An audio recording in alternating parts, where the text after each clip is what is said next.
Hello friends, welcome back to my channel. और friends, जैसा कि आप सबको पता है कि बिहार का जो एपीओ का मेंस का रिजल्ट आ चुका है और उसके बाद इंटरव्यू की डेट्स भी आ चुकी है। जिसमें डेट्स जो आई हैं वो आपको पता होगा कि 3 अक्टूबर से लेकर के 3 नवंबर के बीच में डेट्स।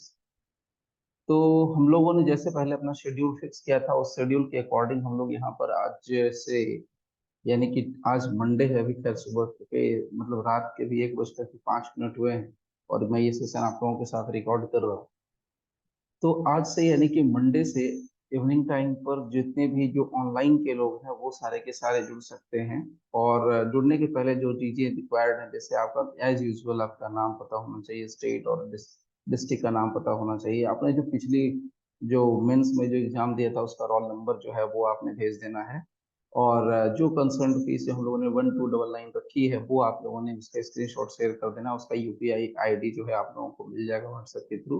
तो वो सारी चीजें आप करके आप रजिस्टर कर सकते हैं, ठीक है। तो ये जो क्लासेस शुरू होंगी वो इवनिंग में क्लासेस शुरू होंगी, 7 o'clock इवनिंग में शुरू होंगी। तो वहां से आप ज्वाइन कर सकते हैं, ठीक है। ये हो गई रजिस्ट्रेशन के बाद। रजिस्ट्रेशन के बाद जो दूसरी बात हम लोग अभी ये भी करेंगे, इसमें हम लोग आज डिस्कस करने वाले हैं इंडियन एविडेंस एक्ट के लेक्चर्स। इसको शुरू करने के पहले मैं एक चीज और यहाँ पर आप लोगों को याद दिला दूं, रिमाइंड करा दूं कि जो लोग भी क्लासेस के साथ जुड़ना चाहते हैं, जिनको लगता है कि they want to contribute and they want to earn, तो वो जुड़ सकते हैं। मैंने बहुत बार कहा है और फिर से मैं रिपीट कर रहा हूँ, और हर एक वीडियो में मैं आप लोगों के लिए ये बात रिपीट करूंगा कि जिनको भी जुड़ना है वो अपना डिटेल्स भेज सकते हैं, अपने वीडियोज भेज सकते हैं। वो सारे जो कम्युनिकेशन हो सकते हैं वो कॉल के थ्रू हो सकते हैं, उसका नंबर मेंशन है। और चाहे तो व्हाट्सएप के थ्रू मैसेज पर बात कर सकते हैं या कॉल के साथ डायरेक्टली बात कर सकते हैं। टाइम जो होगा कॉल करने का, मैसेज का, वो 10 to 5 जो नॉर्मल एज यूजुअल टाइम होता है उसके बीच में आप कर सकते हैं। ओके, तो चलिए let's start with the new new subject जो कि हम लोग अभी डिस्कस करेंगे, जिसमें हम लोग बात करने वाले हैं एविडेंस एक्ट की। और एविडेंस एक्ट का जो क्वेश्चन जो कि एक्सपेक्टेड हो सकता है, जो कि एक्सपेक्टेड हो सकता है, वो हम लोग यहाँ पर बात कर रहे हैं। हम लोग मॉडल की नहीं बात कर रहे हैं, मॉडल क्वेश्चन अलग होते हैं फ्रेंड्स। हम लोग यहाँ पर बात कर रहे हैं एक्सपेक्टेड क्वेश्चन की, जो एज यूजुअल पूछे जा रहे हैं। हिंदुस्तान में हर एक एपीओ में ऑलमोस्ट एग्जाम में पूछे गए हैं। लेट्स सी, देखिए अभी हम लोग यहाँ पर आपकी स्क्रीन पर दिख रहा होगा इंडियन एविडेंस एक्ट का क्वेश्चंस। और ये क्वेश्चन देखिए, मैं एक दो चीजें बता देता हूँ। इसमें जो है ना क्वेश्चन आंसर मोड में भी है या वन लाइनर मोड में भी, तो किसी भी तरीके से बस आपको याद रखना है। और हम लोग एक जल्द ही ऐसा एक मटेरियल आप लोग को प्रोवाइड कराने वाले हैं, जिसमें कि हम लोग वन लाइनर पूरा का पूरा हर एक सब्जेक्ट का, जो कि ऑलमोस्ट हर एक स्टेट में पूछा जा चुका है, वो सारे के सारे अलग अलग पैटर्न पर हम लोग आपको प्रोवाइड कराएंगे। जैसे सिविल का हो गया, क्रिमिनल का हो गया, इस तरीके से अलग से, ठीक है। तो फिलहाल सामने आते हैं, बात करते हैं इंडियन एविडेंस एक्ट की। देखिए सबसे पहला एक सिंपल क्वेश्चन जो कि अक्सर इन एविडेंस एक्ट में पूछा जाता है वो ये है कि प्रिंसिपल जो है अपना falsus in uno and falsus in omnibus, falsus in uno, falsus in omnibus.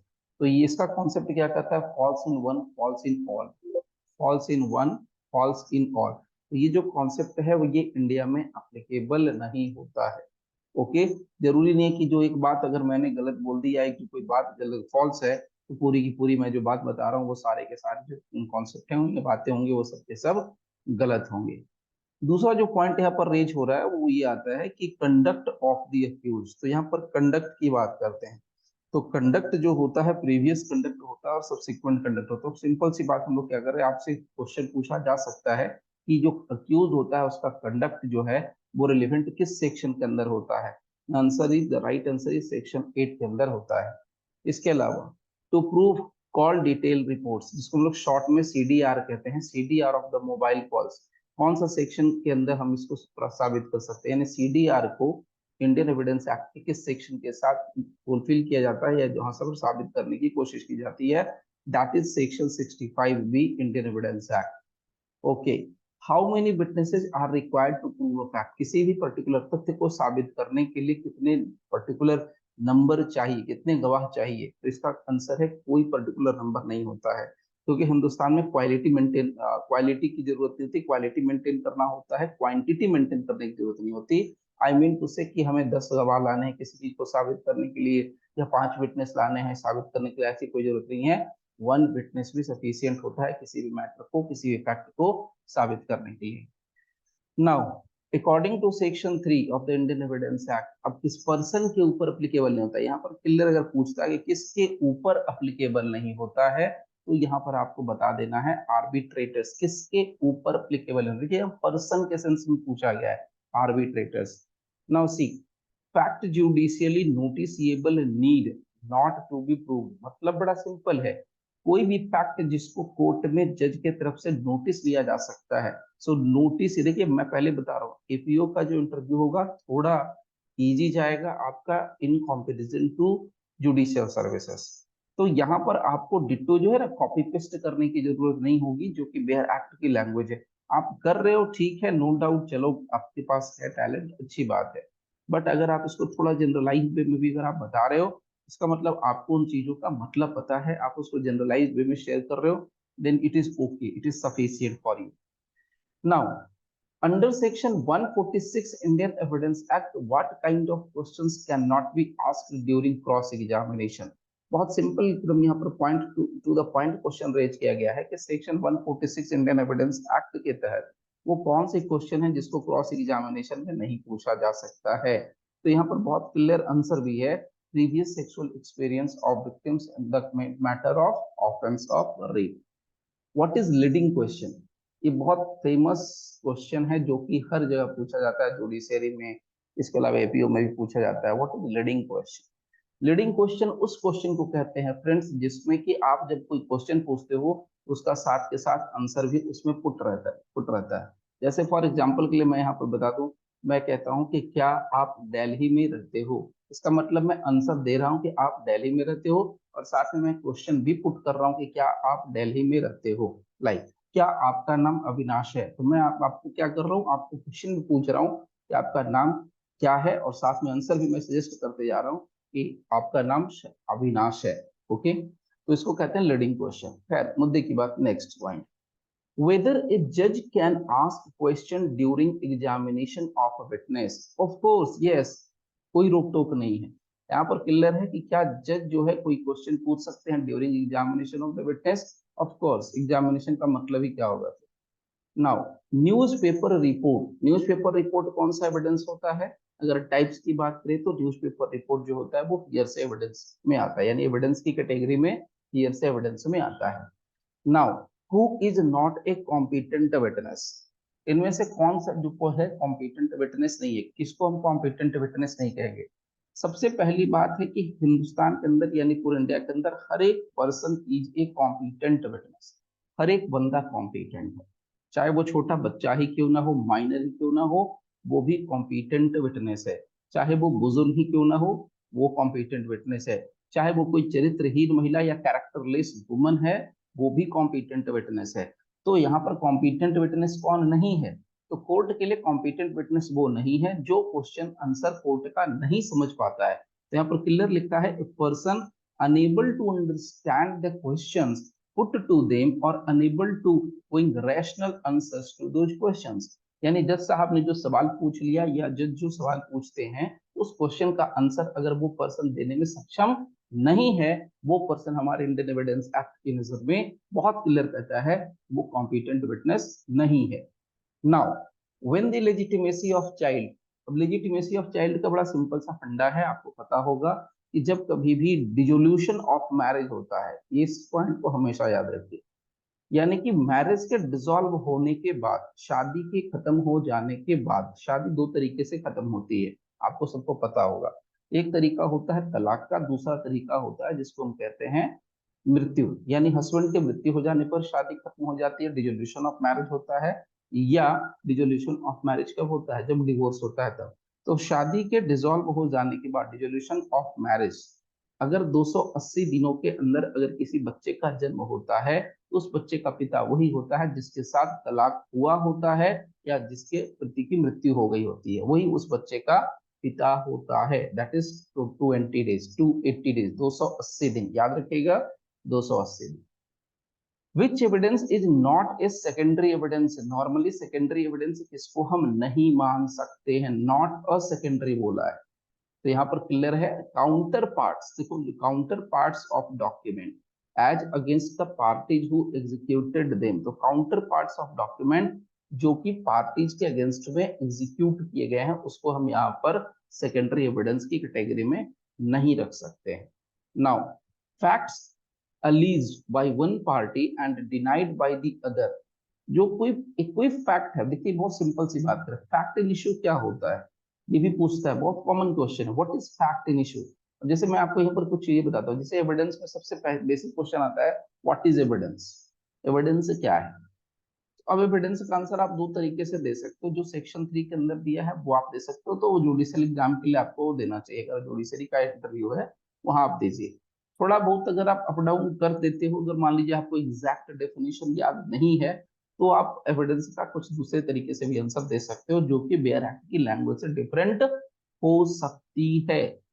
Similarly यहाँ पर पूछा गया कि what is fact in issue, तो आप चाहो तो आपके पास बेयर एक्ट लैंग्वेज अगर थोड़ा याद है तो अच्छी बात है, नहीं याद है तो नॉर्मल बात बता सकते हो।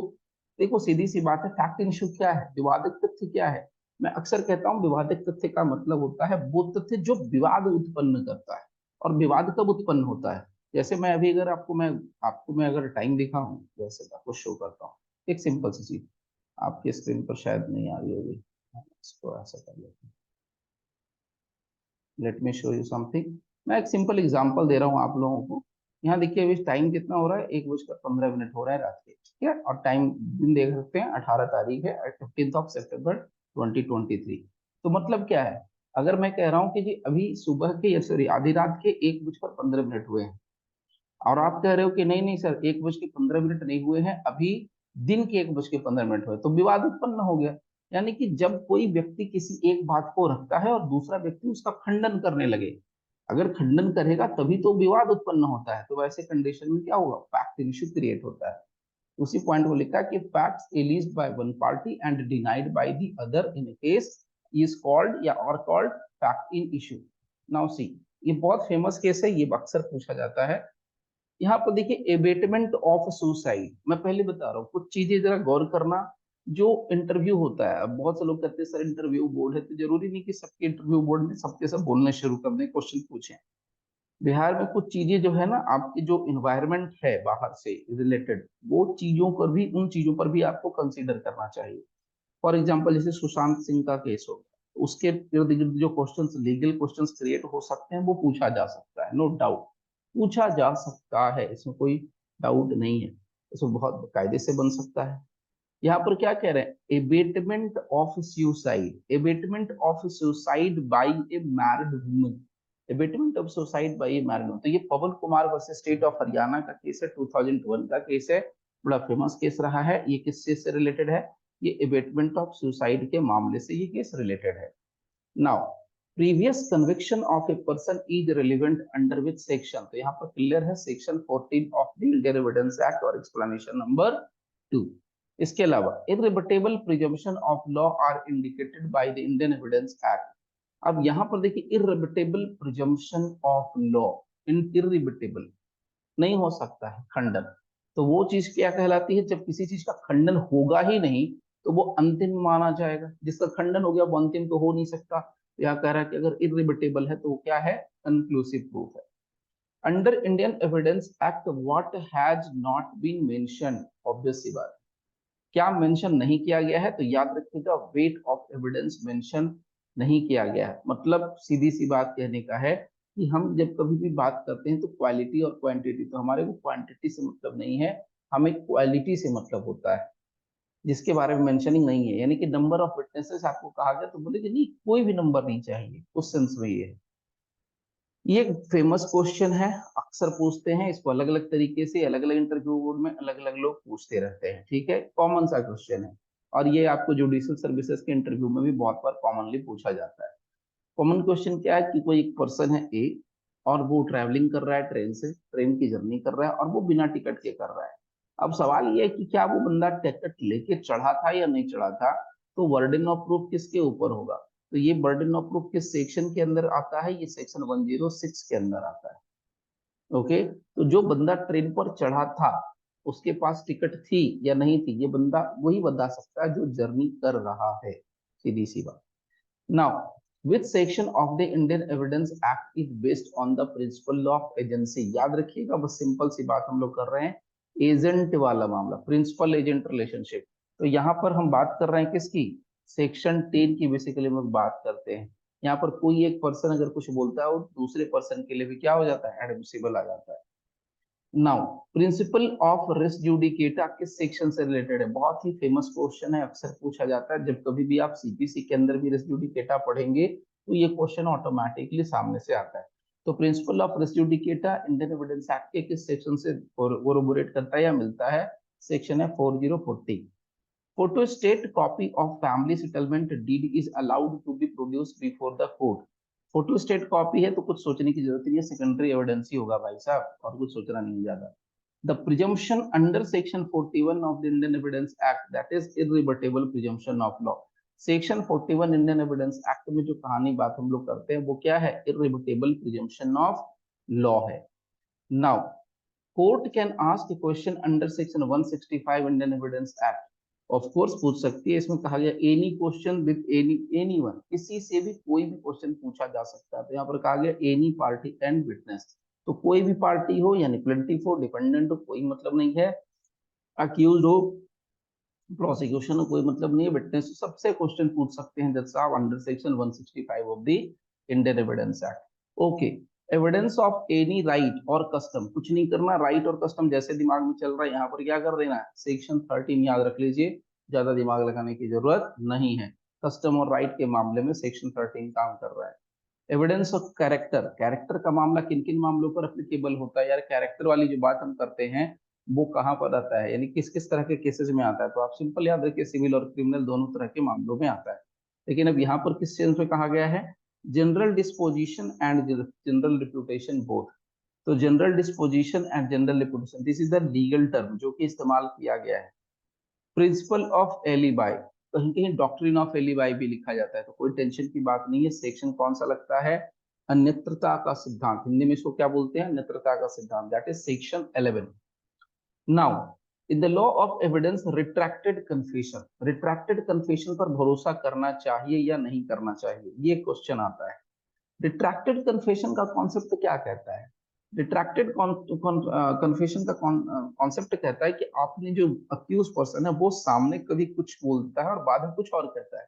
मतलब क्या है कि जब वो कन्फेस कर रहा है तो वो कहता है जी हाँ जी मैंने हत्या की है, मैंने मर्डर किया है, मैंने what ever it may be the offence, कोई भी अपराध हो, किसी भी अपराध के लिए अक्यूज पर्सन पहले क्या करता है, अक्यूज पर्सन पहले जाकर के उसको कन्फेस कर लेता है और बाद में अपने किए हुए कन्फेशन से मुकर जाता है, पीछे हट जाता है। ठीक है, सो यहां पर क्या कहा गया, law of evidence retracted confession, तो ऐसी सिचुएशन में अगर वो मुकर जाता है, पीछे हट जाता है, उसको हम कहते हैं रिट्रैक्टेड कन्फेशन। तो कोर्ट को क्या हुआ, ऐसे कन्फेशन पर भरोसा करना चाहिए, आंसर है yes.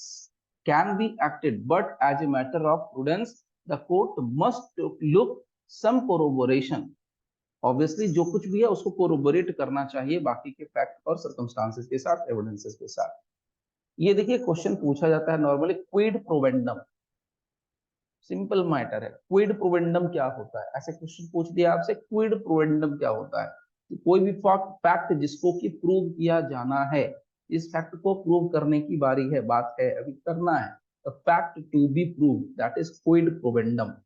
What is circumstantial evidence, शानदार क्वेश्चन, ये भी बहुत फेमस क्वेश्चन है।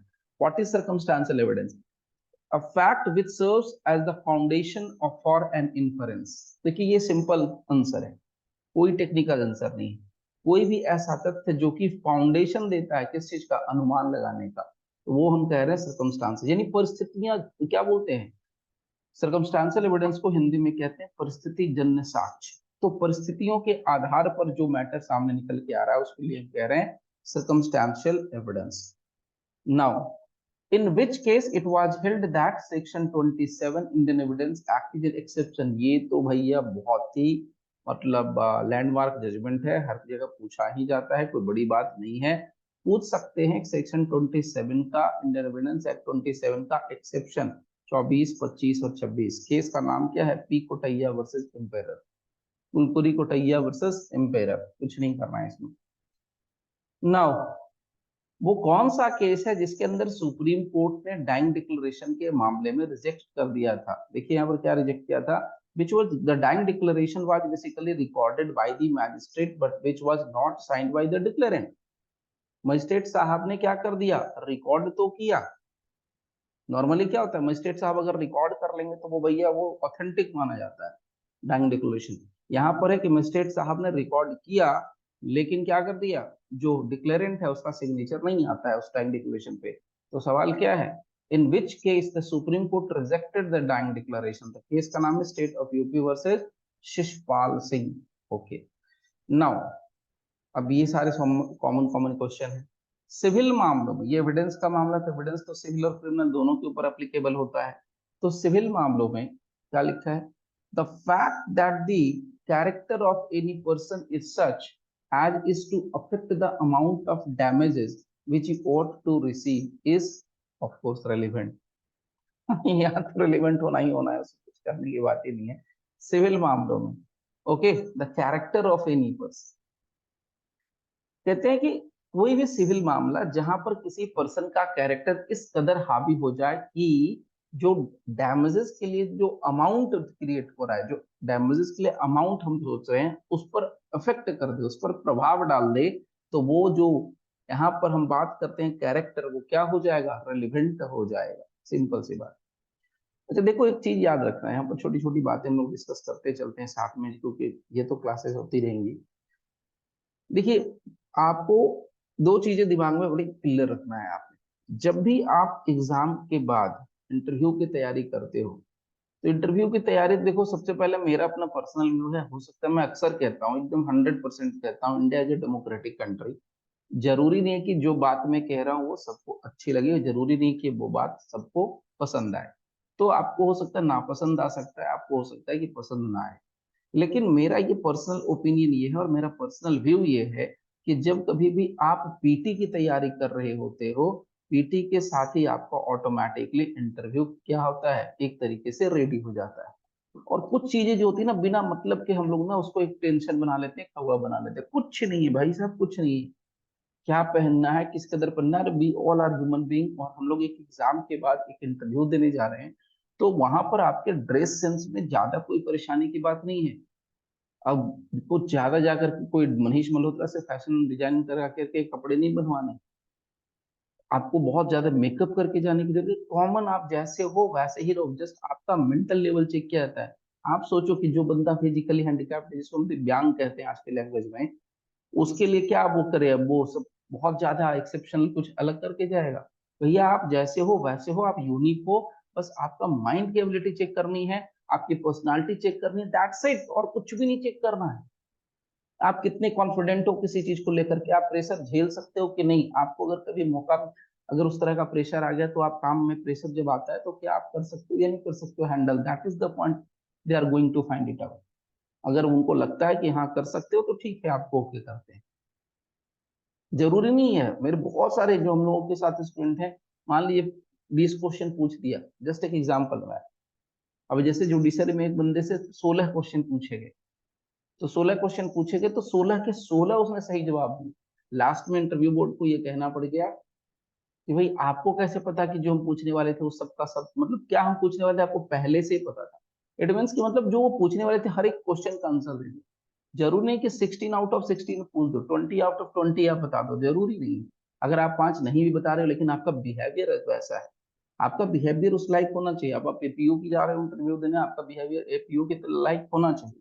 आप जा रहे हो जुडिशरी का इंटरव्यू देने, यानी जज बनने जा रहे हो, जज के लाइक बिहेवियर होना चाहिए। नहीं है तो फिर दिक्कत है। क्योंकि आपकी चेक क्या करनी है सर, पर्सनालिटी तो चेक करनी है और कुछ नहीं चेक करना है आपसे।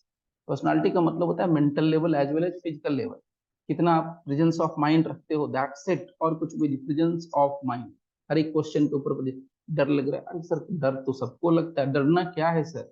डर तब लगता है ना, देखिए मैं बताता हूँ, डर तब लगता है कि जब किसी इंसान का ना लास्ट अटेम्प्ट होता है, यार करो या मरो वाली बात होगी, नहीं हुआ तो क्या करेंगे। ये डर से एक आदमी ना आधा जो है सही आता हुआ आंसर भी गलत करता है। ये डर निकाल दो अपने मन से कि भैया आ रहा है क्वेश्चन का आंसर, मैं बताऊंगा नहीं बता पाऊंगा, क्या होगा नहीं होगा तो मेरी जिंदगी तबाह हो। सर इतने सारे मोटिवेशनल लेक्चरर्स हैं, इतने सारे लोग बता रहे हैं, आपको समझ में आना चाहिए आपके लिए कुछ स्पेशल है। हर इंसान के लिए कुछ ना कुछ स्पेशल है, वही आप करोगे, ये एकदम फिक्स्ड है। ये मैं नहीं कर, बड़े बड़े मोटिवेशनल स्पीकर बोलते हैं भाई आप कहीं से पढ़ के जाओ, गीता पढ़ो, कुरान पढ़ो, बाइबल पढ़ो, जो पढ़ना है पढ़ो। हर इंसान का एक जो रोल है वो फिक्स है, वही करेगा, उससे ना बाहर करेगा ना उससे ज्यादा करेगा। इसलिए ज्यादा दिमाग ना लगाइए, आप बस अपने अपने पर्सनालिटी के ऊपर काम करें, अपने जो टॉपिक्स है उसको क्लियर रखिए बस, और ज्यादा नहीं। ओके, चलिए आते हैं नेक्स्ट मुद्दे पर। द प्रिंसिपल लॉ, ये बहुत फेमस, ये भी बहुत फेमस क्वेश्चन है, प्रिजम्पशन ऑफ सर्वाइवरशिप। कुछ नहीं याद रखना, सिंपल याद रखिएगा, प्रिजम्पशन ऑफ सर्वाइवरशिप का जो कॉन्सेप्ट है वो सेक्शन 107 के साथ। अब इसका डिटेल वर्जन हम लोग बात कर सकते हैं, लेकिन ये अभी जो है ना, राइट टाइम नहीं है, ये राइट प्लेटफॉर्म नहीं है अभी इस समय पर कि हम लोग ये सब के बारे में डिटेल बात करें। डिटेल जहां बात करनी होती है आपको पता है, 1.5 घंटे की घंटे की वीडियोस होती हैं, वहां मैं काफी डिटेल से चीजों को बहुत ही डिटेल से बात करता हूँ।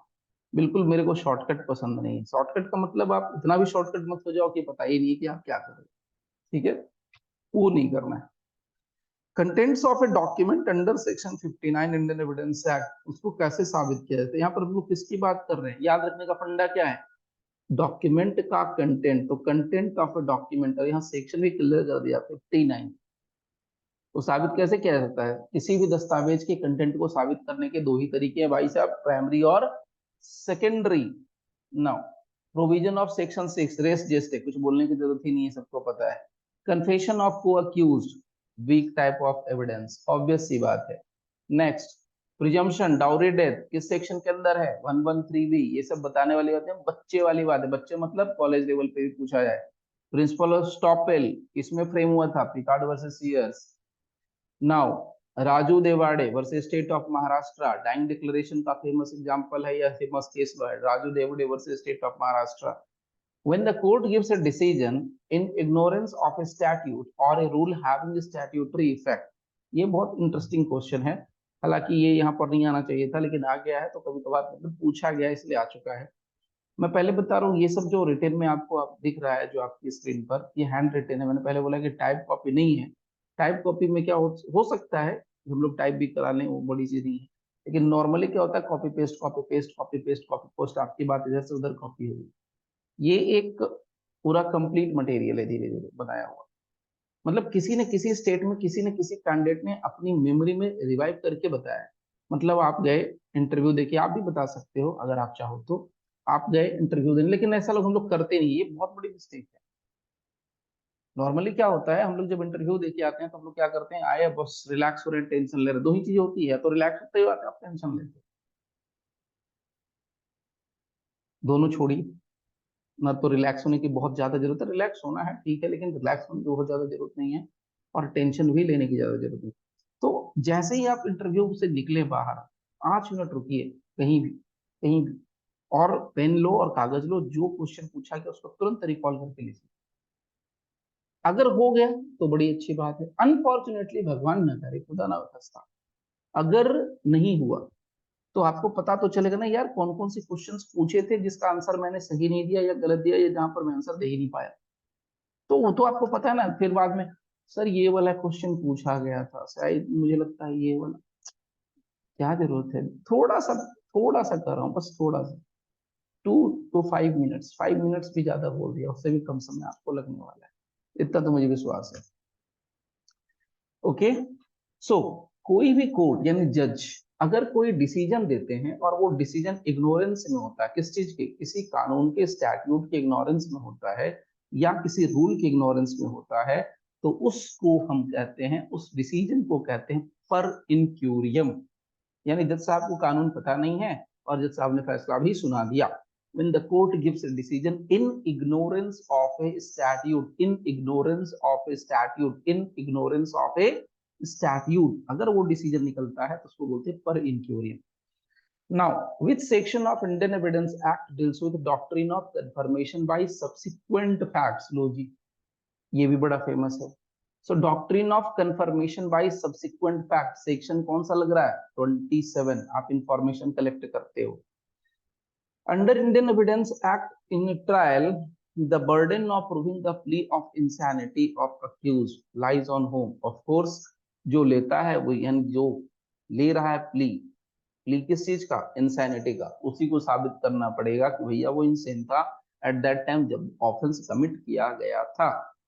Under section 30 Indian Evidence act, confession of one accused is admissible evidence against को अक्यूज्ड। तो कब हो सकता है? देखिए बहुत सिंपल क्वेश्चन है। सेक्शन 30 हो सकता है सेक्शन हटा दे, लेकिन नॉर्मल क्वेश्चन पूछा जा सकता है, उलट करके भी पूछा जा सकता है कि किस सेक्शन के अंदर ये प्रोविजन है दिया हुआ, जहां एक पर्सन का, यानी एक अक्यूज्ड पर्सन का कन्फेशन एडमिसिबल एविडेंस माना जाएगा दूसरे को अक्यूज्ड के लिए। ये तब संभव है जब दोनों अक्यूज्ड का ट्रायल ज्वाइंटली हुआ होगा और सेम ऑफेंस के लिए हुआ होगा। At that time this is possible.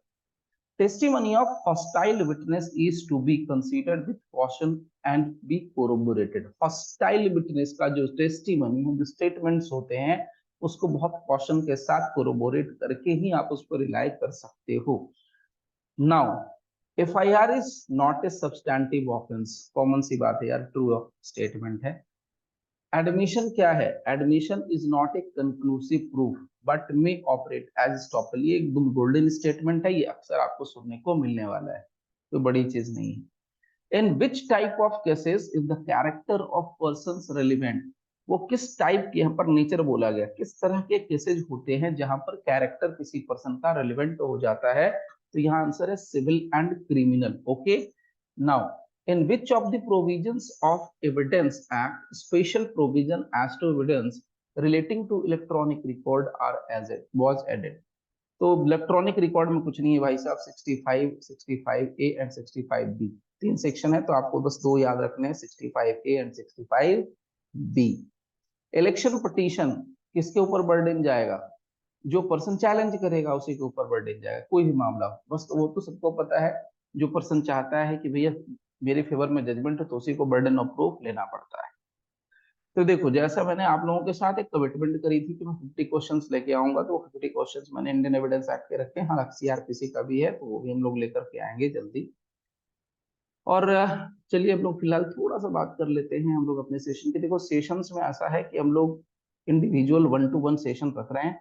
उसके पहले एक सिंपल हम लोग एक वीकेंड से इंट्रोडक्शन होगा, जिसमें कम से कम 5 लोगों को रखने की कोशिश करेंगे। जितना कम होगा उतना मैं ज्यादा अटेंशन दे पाऊंगा इंडिविजुअल लेवल पे, या कोई पर्सन दे पाता है।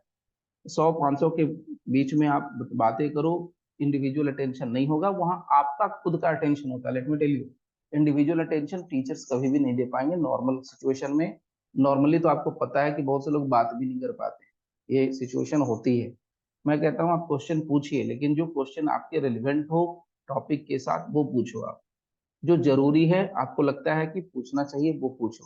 लेकिन एक बात याद रखिएगा, लॉ में एक बड़ा इंटरेस्टिंग फैक्ट क्या है, जितने भी क्वेश्चंस आपके माइंड में आते हैं वो सारे क्वेश्चंस के अंदर अगले सेक्शन के अंदर या अगले लेक्चर के अंदर, अगले सेशन के अंदर ऑटोमेटिक मिलता है।